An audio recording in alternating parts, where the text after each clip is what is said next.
చక్కని వాడు ఎంతకు చిక్కని వాడు ఎప్పటికి దారికొస్తాడో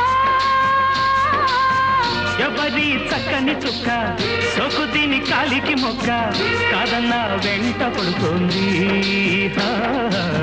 కాదన్నా వెంట పడుతుంది ఎవరి చక్కని వాడు ఎంతకు చిక్కని వాడు ఎప్పటికి దారికొస్తాడో ఎవరి చక్కని చుక్క సోకు దీని కాలికి మొక్క కాదన్నా వెంట పడుతుంది కాదన్నా వెంట పడుతుంది